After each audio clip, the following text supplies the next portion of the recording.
Naranasan mo na bang nakaupo sa harap ng cellphone mo, naghihintay sa reply niya, pero hindi dumating? Dati, mainit siya, masigla, at laging nakangiti sa mga mensahe mo. Ngayon, parang malayo at malamig na siya, na para bang wala ka ng halaga. Tatanungin mo ang sarili mo, ano bang nagawa kong mali? Bakit parang wala na akong halaga sa kanya? Hayaan mong sabihin ko ito ng diretso. Nagkukunwari siyang wala siyang pakialam at sinasadya niya iyon. Hindi ito pagkakamali, hindi ito isang yugto, hindi ito kalituhan. Isa itong planadong galaw at epektibo ito dahil ikaw ang nalilito, nagiging reactive at kinukwestiyon ang sarili mo. Pero ito ang katotohanang karamihan ng lalaki ay hindi naririnig. Sa sandaling magkunwari siyang wala siyang pakialam, iyon ang pagkakataon mong bawiin ang lakas mo, hindi lang sa relasyon, kundi sa buong buhay mo. Bago tayo lumusong sa pinakamalalim na pagbabagong mararanasan mo, mag-iwan ka muna ng komento ngayon. Ako ang may kontrol. Sabihin mo, angkinin mo, panindigan mo, dahil sa huli, hindi na magiging pareho ang buhay mo. Una, huwag mo siyang habulin kapag ang isang babae ay nagsimulang umurong, kapag naging tuyo ang mga mensahe niya, nawawala ang presensya niya at nawawala ang init ng boses niya. Ang unang instinct ng karamihan sa lalaki ay matinding kaba. Para bang may mahalagang bagay na dumudulas sa mga kamay mo at iniisip mong ang tanging paraan para hawakan ito ay higpitan palalo ang kapit. Pero basagin na natin ang instinct na iyon ngayon dahil habang lalo mong hinahawakan, mas mabilis siyang mawawala. Ang paghahabol sa babaeng nagkukunwaring walang pakialam ay parang pagsisigaw sa taong desidido ng huwag kang pakinggan. Iniisip mong mababago ng lakas ng boses mo ang isip niya, pero ang totoo, lalo lang nitong pinapatunayan ang desisyon niya. Tinuturuan mo siyang ang katahimikan niya ay may kapangyarihan. Sinasabi mo sa kanya, kahit hindi mo binabanggit, na mas makapangyarihan ang pagkawala niya kaysa presensya mo. At iyan ang pinakadelikadong mensahe na maipapadala ng isang lalaki. Kapag umatras siya at agad kang nagpadala ng mas maraming text, nagplano ng mas maraming date, o nagtanong kung ayos lang ba siya, talo ka na. Mas mahalaga pa, nawalan ka ng respeto sa sarili. Ang tunay na halaga ay hindi nagmamakaawa. Ang tunay na lalaki ay hindi humahabol sa taong lumalayo. Humihinto siya, nagmamasid, at nag-aayos muli. Dahil ang babaeng nagkukunwaring walang pakialam ay naghahanda lang ng entablado para sa iyo na sumayaw. Gusto niyang makita kung hanggang saan ka pupunta para patunayan ang sarili mo. Ang problema, karamihan sa lalaki ay hindi alam na sumasayaw na sila. Iniisip nilang pagmamahal iyon, iniisip nilang katapatan iyon, iniisip nilang ang pagpupursige ang magpapanalo sa puso niya. Pero ang totoo, nagiging isa lang sila sa mga manlalaro sa teatro ng ego niya, pinapalakas ang kanyang pagpapahalaga sa sarili habang inuubos ang sarili mong halaga. At klaruhin natin, ang sino mang babaeng kailangan mong magmakaawa, magpatunay o habulin, hindi pag-ibig ang hanap. Kontrol ang hanap. Naghahanap siya ng kumpirmasyon na hawak pa rin niya ang emosyonal na kapangyarihan sa iyo. Kaya ano ang dapat mong gawin? Huminto ka, huwag kang agad mag-reply, huwag kang humingi ng linaw, huwag kang magplano para muli siyang makuha. Sa halip, mabuhay ka, mag-focus ka, magtayo ka. At kapag napansin niya ang pagkawala mo at mapapansin niya iyon, huwag kang tatakbo pabalik. Sa sandaling magpadala siya ng banayad na hi, obserbahan mo, suriin mo. Hayaan mong siya naman ang magpursige para makabalik sa enerhiya mo. Dahil kung ano ang pinapayagan mo, iyon ang inuudyukan mo. At kung patuloy mong binibigyan ng gantimpala ang mga laro ng emosyon sa pamamagitan ng dagdag na atensyon, tinuturuan mo siyang ang kawalang-galang ang daan tungo sa pagiging malapit. Baliktarin mo ang script. Kapag umatras siya, umusad ka, hindi papunta sa kanya, kundi papunta sa sarili mo. Mag-book ka ng biyaheng gusto mo. Simulan mo ang negosyong matagal mo nang iniisip. Buuin mo ang katawan na refleksyon ng isipan mong pinapanday. At dahan-dahan, ang babaeng akala niya ay mawawasak ka, siya na ngayon ang manonood sa katahimikan habang umaangat ka nang wala ang kanyang pag-apruba. Dahil ito ang totoong nagbabago sa lahat. Kapag tumigil ka sa paghahabol, napipilitan siyang harapin ang sarili niya. Binabasag mo ang ilusyon na maaari niyang gawing laruan ang presensya mo. At iyon, kapatid, ang simula ng tunay na kapangyarihan, hindi dahil bumalik siya, kundi dahil iniwan mo na ang bersyon ng sarili mong dati nangangailangan sa kanya para maging buo. Ikalawa, ituring na sagot ang kanyang katahimikan. Kapag ang babaeng mahalaga sa iyo ay nagsimulang lumayo, kapag nawala ang mga good morning na text, kapag wala nang dating ang mga biro, kapag bigla na lang kailangan niya ng espasyo, tinamaan ka sa ugat na hindi mo alam na nandoon. Lumalabas ang batang lalaki sa loob ng isang lalaki. Yung batang kailangang piliin, kailangang bigyan ng atensyon para maramdaman na sapat siya. Kaya ang katahimikan ay parang parusa, masakit, maingay, malupit. Pero paano kung sabihin ko sa iyo na ang katahimikan niya ay hindi tanong na dapat mong lutasin? Isa itong sagot na dapat mong tanggapin. Karamihan sa lalaki, kapag naramdaman nilang lumalayo ang babae, agad naghahanap ng dahilan. Siguro stressed siya, sabi nila. Siguro sinusubukan lang niya ako. Siguro may nagawa akong mali at iyan ang patibong. Dahil tuwing tinitingnan mo ang kawalan niya bilang palaisipan, binibigyan mo iyon ng halaga, binibigyan mo iyon ng kapangyarihan, ibinibigay mo ang kapayapaan ng loob mo sa isang taong pinakita na mismo sa kilos niya na hindi kaniya prioridad ngayon. Unawain ito. Malalim na nakikipagkomunika ang mga babae sa pamamagitan ng kilos, hindi salita. Kung gusto ka niya sa mundo niya, alam mo, hindi dahil sinabi niya, kundi dahil mararamdaman mo. Makikita mo sa enerhiya niya, mapapatunayan mo sa effort niya. Kaya kapag nakita mong bumaba ang effort niya, paniwalaan mo iyon. Hindi iyon kalituhan, iyon ay kumpirmasyon. At ang trabaho mo ay hindi humingi ng linaw. Ang trabaho mo ay kumilos ayon sa realidad. Sinisira ng mga lalaki ang dignidad nila kapag namamalimos ng mumu ng emosyon. Galit ka ba sa akin? May nagawa ba akong mali? Pwede ba tayong mag-usap? Hindi iyan senyalis ng lakas. Iyan ay senyalis ng pagkawala ng koneksyon sa sarili mong halaga. Hindi mo kailangan ng paliwanag para sa pagkawala niya. Ang kawalan ng effort niya ang nagsabi ng lahat. Pero ito ang mas makapangyarihan, ang tugon mo rito. Lalo ka ba niyang napapaikot kahit wala na siyang gana? O kaya ba mong kumalas ng buo ang dignidad at muling ituon ang atensyon mo? Dahil kapag itinuring mong sagot ang kanyang katahimikan, tumitigil ka sa pakikipaglaro sa kanya. Tumitigil kang umasa, tumitigil kang kumapit sa patay na enerhiya at binabawi mo ang bagay na hindi niya akalaing makukuha mo, ang kontrol sa sarili.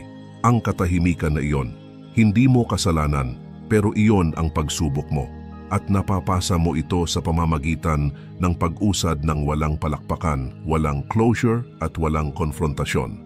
At kung sakaling bumalik siya na may linyang busy lang ako o kailangan ko lang ayusin ang sarili ko, huwag mong bigyan ng gantimpala ang kawalang galang.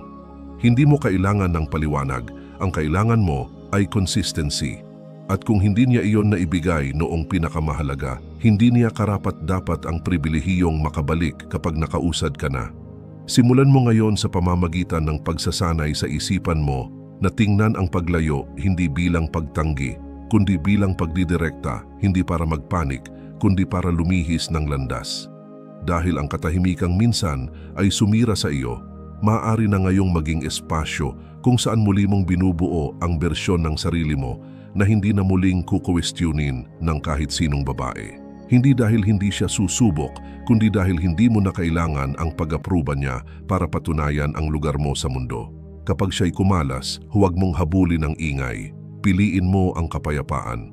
Ang katahimikan na nararanasan mo, ang mga hindi nasasagot na text, ang malamig na balikat, ang mga laro ng emosyon, lahat iyan ay refleksyon ng mas malalim na pattern na kailangan mong putulin. Hindi para sa kanya, kundi para sa sarili mo. Ikatlo, wala kang gagawin inaasahan niyang mag-react ka. May dahilan kung bakit nararamdaman mong gusto mong sumagot kapag bigla siyang lumamig. Dahil nakasanayan mong isipin na kailangang ayusin ang emosyonal na paglayo, na ang katahimikan ay katumbas ng problema, na ang distansya ay delikado. Pero paano kung sabihin ko sa iyo na ang paglayo niya ay hindi problema? Isa itong estratehiya, sinasadya man o hindi, isa itong pagsubok, hindi ng pagmamahal mo, kundi ng kontrol mo sa emosyon. Inaasahan niyang masira ka, inaasahan niyang mag-alala ka, magtaka, at titigan ng cellphone mo sa hating gabi na parang alipin ng huling mensahe niya. Inaasahan niyang mapansin mo ang mabagal na sagot, ang mga planong nakakalimutan, ang pagbabago ng tono. At mapapansin mo nga, pero hindi ibig sabihin ay kailangan mong mag-react. Dahil sa oras na ginawa mo, kapag hinabol mo, nag-double text ka o nagtanong ka, binibigyang halaga mo ang asal niya. Tinuturuan mo siyang reactive ka, na pwede niyang pakialaman ang kapayapaan mo, na ang inconsistency niya ay nakakapagpaikot sa iyo. At sa oras na ipakita mo iyon, tuluyan mong nawawala ang bentahe. Kaya ang katahimikan mo ay mas makapangyarihan pa kaysa libong salita. Hindi dahil laro ito, kundi dahil binabasag nito ang paulit-ulit na siklo. Isipin mo ito, nagsimulang lumayo siya at sa halip na mag-react, naglaho ka sa progreso. Hindi ka nag-explain, hindi ka nagmakaawa, basta nag-disconnect ka, lumubog ka sa trabaho, pinatalas mo ang isipan mo, naging mas malakas, mas matalas, mas kalmado ka. Lumipas ang ilang araw, sinilip niya ang kwento mo, kita niyang kumikinang ka, abala ka, hindi ka maabot, nag-text siya ng, "Hey," at hindi mo man lang binuksan. Bakit? Dahil inaasahan niya ng drama, pero ibinigay mo ang kawalang pakialam. Inakala niyang hahabulin mo siya, pero ibinigay mo ang katahimikan. At ang katahimikan na iyon ang pinakanakakatakot sa kanya dahil iyon ay senyalis ng disiplina sa emosyon. Para bang sinasabi mo, hindi ako humahabol ng aliw.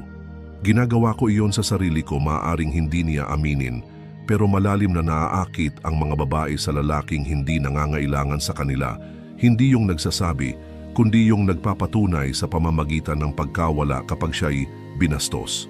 Gusto mong maging bihasa sa relasyon. Tandaan ito, tinuturuan mo ang mga tao kung paano ka tratuhin base sa kung ano ang pinapayagan at pinapansin mo. Kapag nawala siya at wala kang ginawa, nagiging hindi ka mahulaan. At ang pagiging hindi mahulaan ng isang lalaki ay nakakaadik. Hindi ka niya mabasa.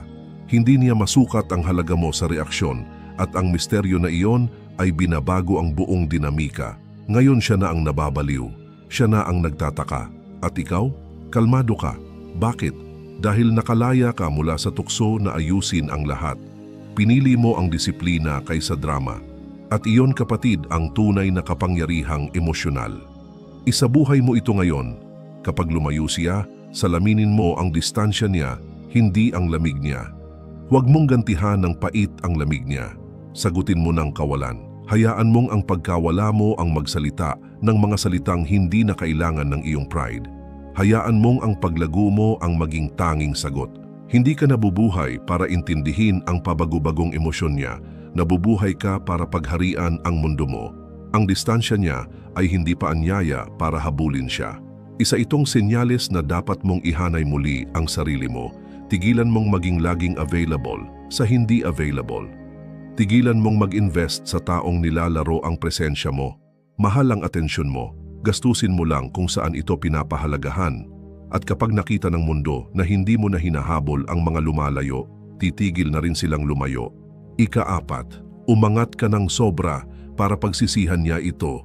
Iisa lang ang uri ng ganting, walang peklat, walang guilt at walang alinlangan, iyon ay tagumpay. Kapag ang isang babae ay lumayo, nagkunwaring walang pakialam at tinrato kang parang opsyon, ang pinakamalakas mong ganti ay hindi galit, hindi katahimikan, hindi rin ibang babae. Ito ay muling pagbubuo ng sarili, ang pagiging napakahalaga, napakakumpleto at napakakontento na ang paglayo niya ay maging pinakamalaking pagkakamali niya. Hindi ka iiyak, hindi ka magko-confront, hindi ka magpo-post ng quotes o indirect tweets. Muli mong bubuuin ang sarili mo. Gigising ka ng alas 5 ng umaga habang natutulog pa siya sa comfort zone niya. Magbubuhat ka ng mas mabigat linggo-linggo hanggang ang katawan mo ay sumasalamin sa lakas ng isipan mo. Magbabasa ka ng oras, business, psychology, philosophy hanggang ang iniisip mo ay puno ng karunungan at hindi ng insecurity. Haharapin mo ang buhay na parang walang utang na loob sa iyo at bigla ibibigay nito ang lahat. Bawat patak ng atensyon na ibinigay mo sa kanya, ibibigay mo ngayon sa sarili mo. Gagawin mo ang sarili mong lalaking sanay ikaw na noong una siyang lumayo at may kakaibang mangyayari. sisimulan ka niyang tahimik na panoorin mula sa malayo sa pamamagitan ng likes, story views, random texts. Hindi dahil namimiss niya ang dati mong sarili, kundi dahil pinagsisisihan niya ngayon ang mga laro dahil sa bago mong sarili. Dahil ang lalaking ikaw ngayon ay napakataas na para sa mga laro niya na hindi na niya alam kung paano ka aabutin. Doon ka panalo. Pero hindi ito basta ibinibigay, pinaghihirapan ito. Kailangan ng sakripisyo, disiplina, kailangan ng pagsasabing hindi sa pansamantalang aliw para sa pangmatagalang lakas. Kailangan tanggalin ang mga distraction. Kailangan isulat ang mga goals, hatiin sa maliliit na bahagi at atakihin bawat isa ng may apoy. Kailangan kontrolin ang schedule mo, isipan mo, pagkain mo, pera mo. Kailangan magtakda ng mga hangganan na napakataas na kahit ang dating sarili mo ay hindi kayang lampasan. At sa bawat pagkakataong maalala mo siya, gamitin mo iyon. Hayaan mong maging gatong para sa isa pang set sa gym, isa pang tawag sa negosyo, isa pang oras ng pagbabasa. Hayaan mong ang sakit ay maging progreso. At habang tunay kang umaangat, babalik ang mga taong nagduda sa iyo, pero wala ka na roon. Hindi dahil mapaghiganti ka, kundi dahil nag-evolve ka. At ang ebolusyon ay hindi nag-aanunsyo. Ginagawa nitong mukhang mahal ang katahimikan. Kapag tumaas ka, ang mga taong nilaro ang halaga mo ay mapipilitang manood sa front row habang lumilipad ang halaga mo nang walang tiket pabalik. Iyon ang uri ng pag-angat na sinasabi ko. Ang uri ng pagbabago na hindi lang nagbabago ng wallpaper ng cellphone mo, binabago ang realidad mo.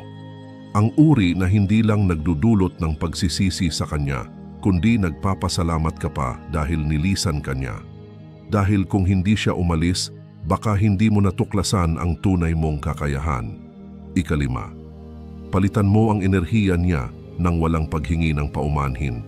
Ang pinakamahirap gawin para sa karamihan ng lalaki ay hindi ang paglayo. Ito ay ang pagpapalit ng enerhiyang nawala nang walang guilt, nang walang pakiramdam ng katapatan sa taong hindi naman naging tapat sa kanila. Kapag ang isang babae ay lumayo, nagkunwaring walang pakialam, at pinaramdam sa iyo na pabigat ka imbes na biyaya, hindi ka uupot maghihintay na maging pagmamahal ang kawalang galang. Kumikilos ka, nagbabago ka ng direksyon, agad kang lumilihis ng may katumpakan at lakas. Pinapalitan mo ang enerhiyang binawi niya. Hindi para asarin siya, hindi para magiganti, kundi dahil ang enerhiya mo ay dapat dumadaloy, hindi natutulog. Kapag hindi gumalaw ang enerhiya, nabubulok ito. Kaya ang enerhiyang minsan ay ibinigay mo sa kanya, atensyon, pagmamahal, oras at isip, ibabalik mo sa mga bagay na mag-aangat sa iyo. Hindi ito tungkol agad sa ibang babae, ito ay tungkol sa pag-alala na may buhay ka bago siya dumating at lalago ito kahit umalis siya. Pinapalitan mo ang enerhiya niya sa pamamagitan ng pagbabalik sa lahat ng iniwan mo para sa kanya. Ang mga kaibigan na napabayaan mo, ang mga workout na pinalampas mo, ang sideline na isinantabi mo. Itinigil mo ang paggawa ng dahilan kung bakit tumigil siya sa pagsisikap at sinimulan mong gumawa ng desisyon na magbibigay ng resulta. Dahil habang mas tumatagal kang nag-aalangan, mas matagal niyang hawak ang emosyonal na ritmo ng buhay mo. Isipin mo ito, lumayo siya ng Martes, ramdam mo ang hapdi. Miyerkules, mas binuhos mo sa gym. Huwebes, nilubog mo ang sarili mo sa bagong business course. Biyernes, lumabas ka, fresh haircut, matalim ang isip, malinaw ang presensya. Sabado, napansin niyang hindi ka nag-message. Igo niya ang unang tinamaan. Linggo, abala ka sa pagdidisenyo ng kinabukasan mo para alalahanin pa ang taong nag-ghost sa nakaraan mo. At ang pattern na iyan, ang mabilis na paglipat ng direksyon, ang naghihiwalay sa mga lalaking mabilis maghilom at sa mga lalaking nananatiling stuck. Ang pagpapalit ng enerhiya niya ay hindi pagtataksil. Ito ay kaligtasan. Ito ang ginagawa ng tunay na lalaki na tumatangging maging emosyonal na pulubi. Hindi ka uupo sa pintuan na parang naghihintay na bumalik siya. Magtatayo ka ng bagong pinto at sa oras na kumatok siya, nasa ibang bahay ka na. Gusto mong gumaan ang pakiramdam mo, itigil mong paulit-ulit sa isip ang mga ginawa niya, simulan mong palitan ang presensya niya sa buhay mo. Gumawa ng bagong playlist, magbasa ng bagong libro, makipagkilala sa bagong tao, maglakbay sa bagong lugar. Isulat ang mga layunin mo, hindi ang sakit mo. At kapag nakilala mo ang ibang babae, huwag mong salain sila gamit ang lente ng nakaraan. Hayaan mong maging bago sila. Hayaan mong makilala nila ang bago mong sarili. Dahil ang bersyon ng sarili mong tumatanggap ng mumo ay wala na. Inilibing mo siya sa ilalim ng disiplina, layunin at bigat ng sariling pagbabago. Sa bawat pagkakataong mamiss mo siya, ipaalala mo sa sarili mo, pinakita niyang kaya niyang umalis. Ngayon, ipakita mo sa kanya at sa sarili mo na kaya mong mabuhay nang wala siya. Palitan mo ang enerhiya niya ng layunin, ng kapayapaan, ng mga taong nagbubuhos ng halaga sa iyo. Hindi dahil masama siya, hindi dahil mapait ka, kundi dahil natutunan mo na ang enerhiya mo ay pera. At hindi mo na ito gagastusin kung saan hindi ito nirerespetuhan. Ika-6, ipaalala mo sa kanya na napapalitan siya ng hindi sinasabi ang pinakamakapangyarihang mensahe na maaari mong ipadala sa isang babae ay katahimikan na suportado ng tagumpay. Hindi ito quote, hindi ito talata, hindi rin ito sagot na pasaring. Isa itong transformasyon, ang pagiging napakataas, napakamatatag, at napakadi maitatanggi na ang tanging magagawa niya ay panoorin ang pag-angat mo mula sa gilid. Hindi dahil binablock mo siya, hindi dahil minura mo siya, kundi dahil umangat ka nang walang hinihinging permiso. Iyan ang paraan para ipaalala sa kanya na napapalitan siya, hindi sa pamamagitan ng mga banta, hindi sa tantrums, kundi sa buhay na hindi na siya karapat-dapat pasukin. Kapag tumigil ka sa pagre-reply, kapag tumigil ka sa pagpapatunay ng halaga mo, kapag pinutol mo ang access niya sa oras at enerhiya mo, guguho ang buong laro. Umaasa siya sa validation mo, pinapakain niya ang sarili niya sa pag-aalinlangan mo. Lumayo siya para makita kung hahabulin mo siya. At nang hindi mo ginawa, nang naglaho ka, imbes na nagmakaawa, nagbago ang script dahil hindi sanay ang mga babae sa kawalang pakialam. Sanay sila sa mga simp, sanay sila sa mga lalaking nakapila, umaasang mabibigyan ng pangalawang pagkakataon, umaasang makakakuha ng reply. Pero kapag naglaho ka ng may dahilan, kapag naging highlight reel ng progreso at hindi ng sakit ang kwento mo, mararamdaman niya iyon sa ego niya, sa mga buto niya, at maaaring hindi niya aminin, pero iisipin niya tuwing mag-scroll siya, sayang, nawala siya sa akin. Iyan ang panalo, hindi sa ingay, kundi sa ebolusyon. Ang babaeng minsang umasta na parang disposable ka, ngayon nakikita niyang siya ang tunay na napalitan. Hindi ng ibang babae, kundi ng mas mahusay na bersyon ng sarili mo. At iyon ang kinatatakutan niya, dahil ngayon pinapanood niya ang isang lalaking hindi na siya kailangan. Isang lalaking hindi humahabol, isang lalaking lumalayo ng malinis nang walang hinahanap na closure. Hindi iyon pagiging malamig, iyon ay kalinawan, iyon ay kapangyarihan, at iyan ay bihira. Kaya, paano mo ito isasabuhay? Tataas ka ng tahimik, magle-level up ka ng walang paalala. Hihinto ka sa pagbabahagi ng galaw mo sa mga taong nawala ng kailangan mo ng linaw. Lalabas kang mas matalim, mas maayos ang bihis, mas nakatutok, mas hindi available. Mamasters mo ang schedule mo. Puputulin mo ang mga istorbo. Mabubuhay kang parang hindi na siya umiiral. Hindi dahil sa galit, kundi dahil naghilom na ang mga prioridad mo. Hihinto ka sa pagtatangkang ipakita sa kanya kung ano ang namiss niya. Gagawin mo na lang ang sarili mong isang taong hindi na niya kayang abutin. Hindi mo na kailangang sabihin sa kanya na napapalitan siya. Makikita niya iyon sa kumpiyansa mo, sa kapayapaan mo, sa progreso mo, sa bagong bilog ng mga tao sa paligid mo at sa bago mong pamantayan. At kapag sinubukan niyang bumalik, hindi ka man lang kikibot dahil hindi ka nabubuhay para turuan siya ng leksyon. Nabubuhay ka para igalang ang halaga mo. Nabubuhay ka para protektahan ang kapayapaan mo. At kapag tuluyan na niyang na-realize kung ano ang nawala sa kanya, masyado ka nang malayo para marinig pa ang paghingi niya ng tawad. Iyon ang panalo, iyon ang pamantayan. Iyan ang paraan ng paggalaw ng mga hari. Tahimik, matalim, hindi available sa babaeng tinrato silang option at hindi malilimutan ng bawat bersyon niya na darating pa.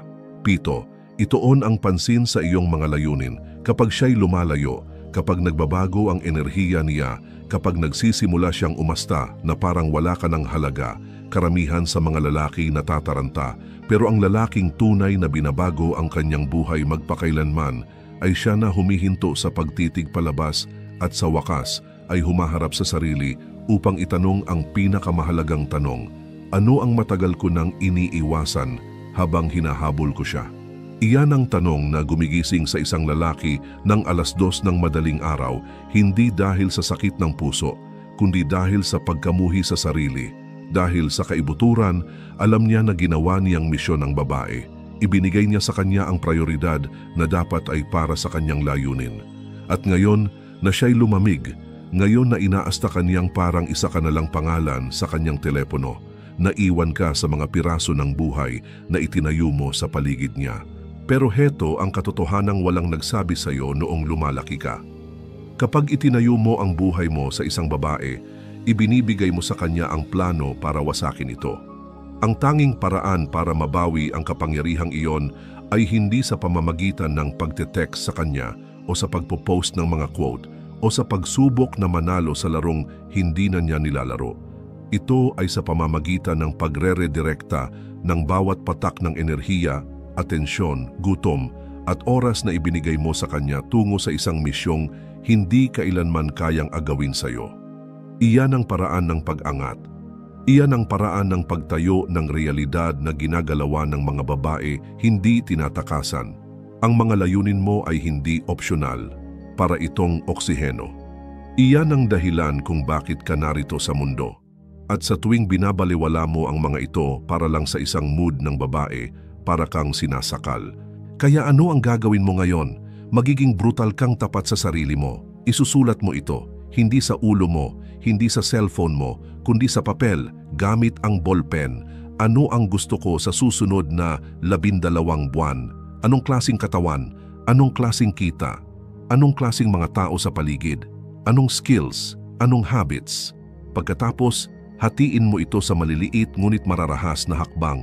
Gumising ng 1 oras ng mas maaga, magbasa ng 10 pahina araw-araw, mag-gym kahit masakit, mag-aral gabi-gabi na parang nakasalalay dito ang buhay mo dahil nakasalalay nga.